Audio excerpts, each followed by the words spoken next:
Hello, everyone, and welcome to the Happiness Journey with Dr. Dan podcast, where every journey is worth living. My name is Dr. Dan, and I'm your host for today's episode. I'm a bilingual cognitive behavior psychotherapist specializing in anger management issues, both court appointed and private, marriage counseling using the EFT method, dissociative disorders, narcissistic personality disorders, depression, anxiety, dream analysis, and also provide life, business, and retirement coaching support. I provide individual one-on-one session in both French or English, and also do group settings. If you need any assistance, reach out to DMV Therapy and Coaching Services at 301-325-1550, and our website can be found at lifecoachdanamzalike.com. Today, I'm very excited to have for our first episode of season 13, a special guest and author, Rabbi David Green from Israel. And just like every of my past episode, I will leave it up to the guests to properly introduce themselves, as no one can do a better job. Rabbi Green, the floor is yours. Oh, thank you very much, and it's a pleasure to be here. My background is that I grew up in Toronto, and at a very young age of 16, I was immersed in Hollywood in the music industry as a composer. And I began a somewhat of a dangerous pattern at that point where music became everything to me, and I was rushing after success. And in the process, I was somewhat losing myself because everything was about success, and my internal sense of happiness was being overridden by this incredibly strong drive to achieve this success. And when I was 18, I was asked by an arranger producer that I was working with in Hollywood if I would be willing to accept a Grammy Award on his behalf. And I was like, whoa, that's an amazing opportunity. Rub shoulders with all the top musicians and everything like that. And what happened was I got a tuxedo. He had a limousine waiting for me, and I was heading down the highway in LA. And, I guess I discovered somewhat of an anxiety issue where I became so scared of going up there and accepting the award and forgetting his name, like doing something really ridiculous, because I was so overwhelmed that I was like praying that, I think that's the first time I became religious, where I prayed, God, make him not win, and thank God he listened to my prayers, and he did not win. But what happened was that there was an event afterwards for all the people who were the VIPs, with passes and the nominees. And what happened was there was a number of rooms there, but I went into a room that had all these televisions playing the Grammys, because people in the industry wanted to see how their artists performed. So I went in there, and I came from somewhat of a snobby, artsy background that looked down on pop musicians. But there was one musician who was like my idol there.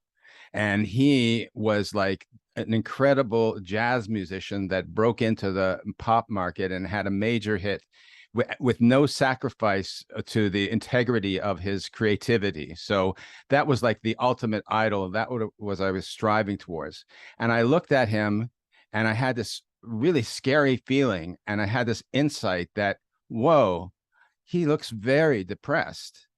And there I am running after being somebody who looked very depressed. I said to myself, you know what? I need to run after happiness.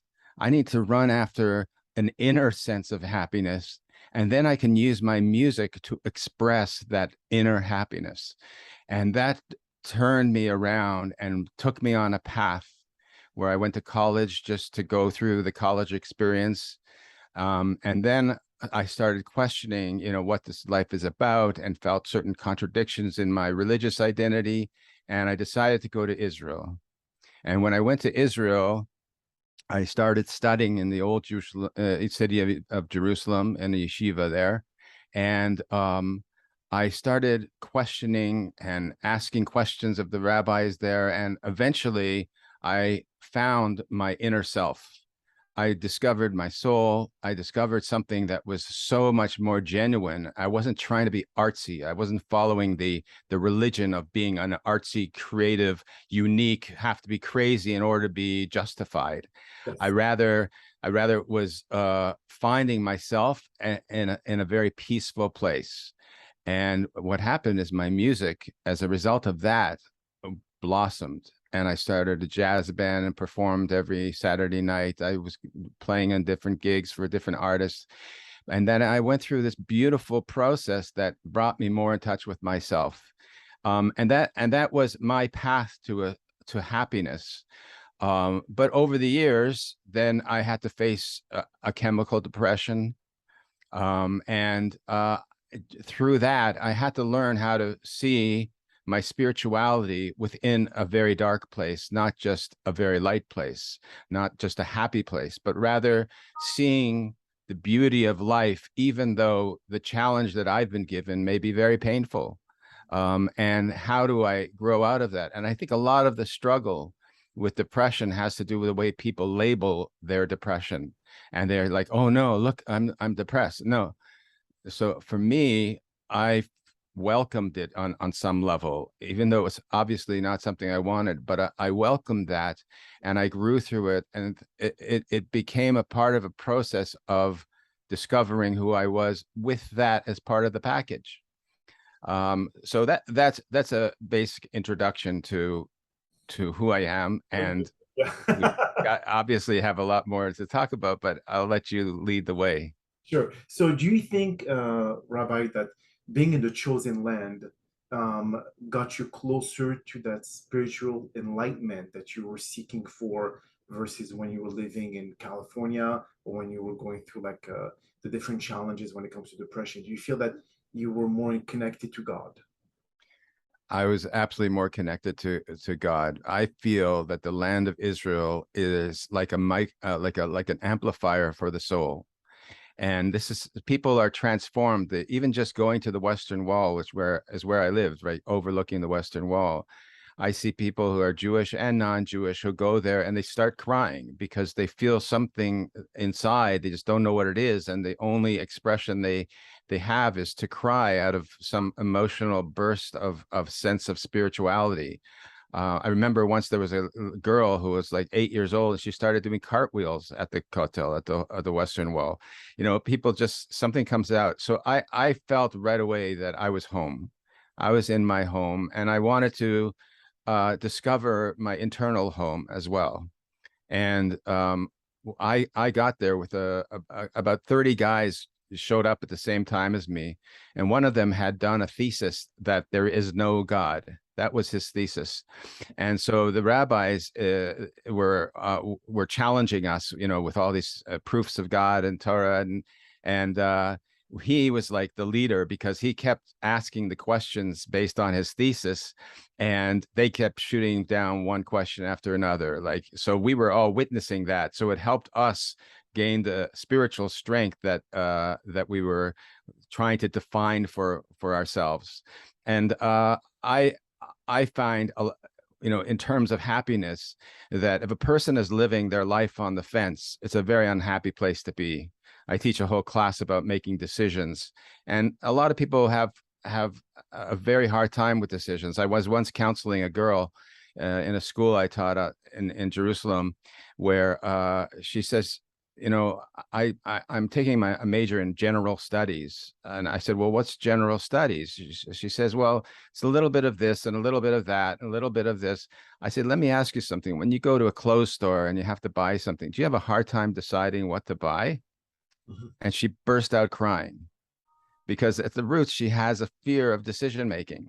And when a person is living in two worlds, right, you're religious or not religious, you haven't defined for yourself the way you want to live your life, then what happens is you're constantly pulled. It's like between two parties. You know, you want to meet your true love at a party, but maybe they're at the other party, so you want to go there. But then they're maybe at the first party when you went to the second party, and you're torn. And so what do you have? You end up having a miserable night looking for your true love. Where if you stay in one place and decide, you know what, I'm going to experience this, and I'm going to experience to the fullest. So that's the formula to enjoy yourself and have happiness. So similarly in my life, I felt I had to make a lot of choices so I could live a pure experience of everything that I did. And it was fascinating for me, and it transformed my life. And I continued that for many years. You know, that's, we're talking 30 years ago, or more than that already. And now I'm married 8 kids, 16 grandkids, and we live in a community of people who live very similar, values. And thank God it was an amazing transformation. And being in Israel was very much helped me, because you can study something on an intellectual level, but on an emotional level, if you're not connecting, then that's a split. And you want your emotional health and understanding and view of the world to be consistent with your intellectual one. So I found that being in Israel, for me, my type of soul, I have a book about different types of souls, and we can discuss if you like, but my kind of soul is a type of soul that feels a very natural connection to the land of Israel. So I feel alive when I'm here. When I lived in Toronto for a while after I was religious, I just felt everything was sort of a temporary process of coming back home. And now that I'm here for now 21 years, I'm living my life. I'm not living any temporary life. Do you think, Rabbi, that people, when it comes to making decisions, they fear the consequences of their decision? And as you know, they have to basically take accountability of everything that's going to happen, the outcome, whatever it is, either good or bad. And is that the reason why you feel that people cannot make choices, or they're too hesitant to make them because of not knowing what result it will render in their life, either the good part or the bad part? So people are hesitant, and they just freeze in the moment of making that major decision, and they just don't know what path to take. I think that's one of the reasons why it's very difficult for them. But I think a lot of people are living their life on autopilot, and they're just following the drives that are being promoted to them by the media, by beautiful people, uh, uh, especially teaching girls, if they didn't feel as pretty as the model on the Gene commercial, then they really felt a lack of self-esteem. There's so many messages that we get, especially in the day of social media, that's pouring down in us and filling our minds, that it's very, very hard to make choices without hearing your inner voice. And so I encourage a lot of meditation, Okay. where we clear away all the distractions. In fact, my second album is called Empty Spaces, which is a process of a meditation that goes from being in touch with your breathing and with your body, but then moving up into a place called Ruach, which is the second level of the soul, which is very much a place of the unknown. It's empty spaces where you feel a much higher connection to God through that. And when you go through that sort of process, what happens is you start to hear who you really are. And when you make decisions, if you can carry that with you, you are making a decision that you feel that it's the right choice, because you're feeling in touch with the very person who's making the choice. And you're not running after 20,000 things because all these messages that the world is telling you.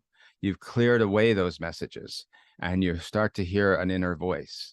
There's actually in my first book, called A Book About You, it's there's a whole chapter on making choices.